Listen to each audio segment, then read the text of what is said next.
Let me turn to these nominees. Briefly, Ms. Cleveland, welcome and congratulations on your nomination. You have a stellar legal resume. I have no doubt that your experience, including in the Office of the Legal Advisor, or L as it is well known, will serve you well. I'm pleased to note that you have the strong support of your predecessors, all 9 living former legal advisors, 6 Republicans and 3 Democrats, have written to Senator Risch and myself endorsing your nomination. And without objection, I'll ask that those letters will be included in the record.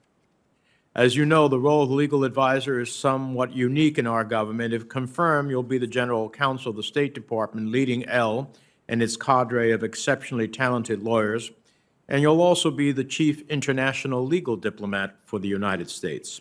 You'll be expected to provide objective legal advice to the Secretary of State, other department policymakers, and offices across the federal government. I expect that if confirmed, you will build upon the work of the current administration to return the United States to a place it once held on the global stage, as a country that both observes and advances the rule of law. As an attorney for the executive branch, you will no doubt be pressed to broadly interpret the President's Article II authorities. I'll look to you for vigorous and objective legal analysis, and I expect that, consistent with our Constitution, you'll understand the interests and role of Congress in the area of foreign affairs and work in good faith with this committee to ensure that Congress's constitutional role in foreign affairs is fully and meaningfully respected.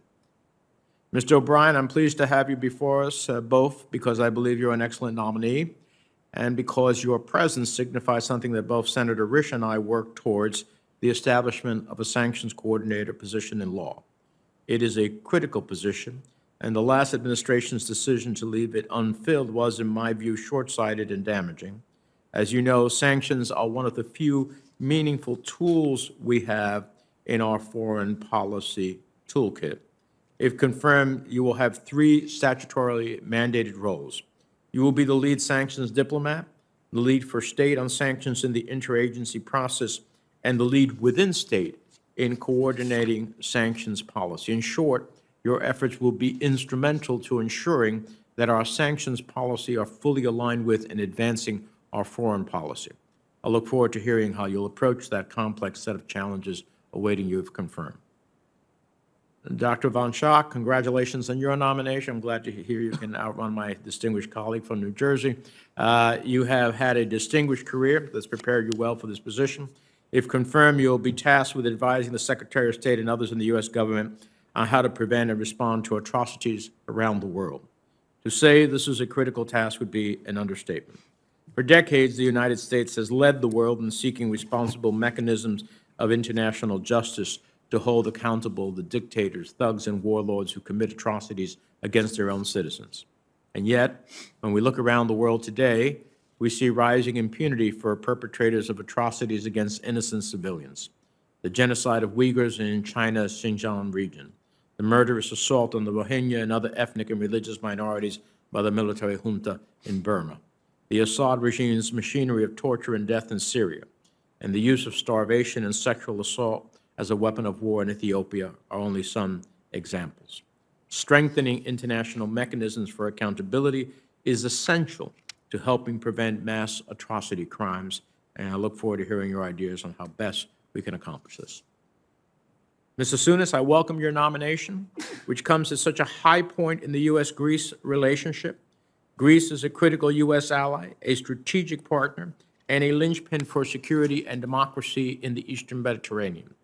As the birthplace of democracy, Greece continues to be a beacon of freedom in southeastern Europe. In recent years, we have taken several important steps towards strengthening our strategic partnership with Greece. Congress has reaffirmed its strong bipartisan support for Greece with the landmark Eastern Mediterranean Security and Energy Partnership Act in 2019, which I led with Senator Rubio and other members of this committee. Last year, we made strides in strengthening NATO's southern flank with the passage of the U.S.-Greece Defense and Interparliamentary Partnership Act, which I also led with Senator Rubio and other members of this committee. And Secretary Blinken and Foreign Minister Menendez recently signed an updated and expanded defense cooperation agreement, furthering our ability to stand with our allies. So, Mr. Souness, if confirmed, you will inherit the strongest U.S.-Greece relationship in history, one that is well poised for even further growth. You know Greece and the dynamics of the region well, and I'm confident in your ability to bring the U.S.-Greece relationship into the next era. With that, let me turn to the distinguished ranking member for his comments. Senator Risch. Thank you.